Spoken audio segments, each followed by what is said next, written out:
During this last week of Advent, as Christmas is literally right on the horizon, the virtue I'd like to focus in on St. Joseph this week is the virtue of strength. As you've heard me mention before throughout these, St. Joseph showed a quiet strength in a lot of powerful ways. Getting up in the middle of the night and fleeing off to Egypt, to a place as a refugee where he knew no one spoke the language, but going because that's what God asked for. Taking a wife who was with a child that he knew wasn't his own, again, was a sign of strength. Our world describes strength as having the ability or power to do whatever I want. But St. Joseph demonstrates a different type of strength.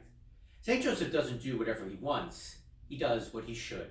And what he should do is to follow God and to take care of those who have been entrusted to him, Mary and Jesus. And St. Joseph puts his plans, his priorities, his ideas on the back burner because he realizes his real strength comes from choosing to do what God is asking of him, to do what he should do. In these final days of Advent, that's a great thing for us to focus on. Maybe the season of Advent hasn't been all we thought it would be. Maybe we've gotten so caught up in all the to-do lists and the stress and the anxiety that it's flown by. And we might feel pretty weak right now and not be able to relate to the idea of strength that St. Joseph demonstrated at all. But in these last few remaining days, before Christmas Eve and Christmas Day and all the celebrations they bring, what a great time for all of us to pause for just a second and realize that our strength really comes from God, not from ourselves, not from my abilities, my talents, my gifts, my accomplishments, but simply from God's love. And that is where our strength needs to come from. And I think we forget about that because when we get so caught up in fulfilling every whim or every desire, so caught up in my accomplishments and my accolades, we realize how fleeting those strengths really are. They're here one day and gone tomorrow. But a strength that comes rooted and is rooted in God's love for us is a strength that endures.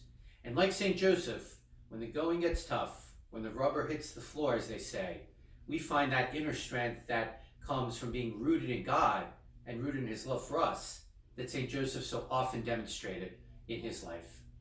So however this Advent journey has turned out for you, that's a great way for all of us in these last days of Advent to remember what it's really all about.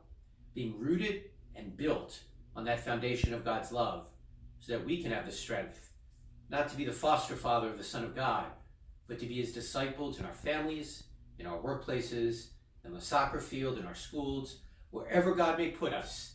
Because as we all know, that truly does take an inner strength that the Lord has already given to us. Now we just need to tap into in our lives as well.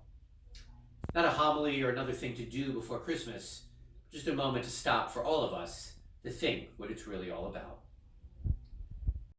As the darkness clears.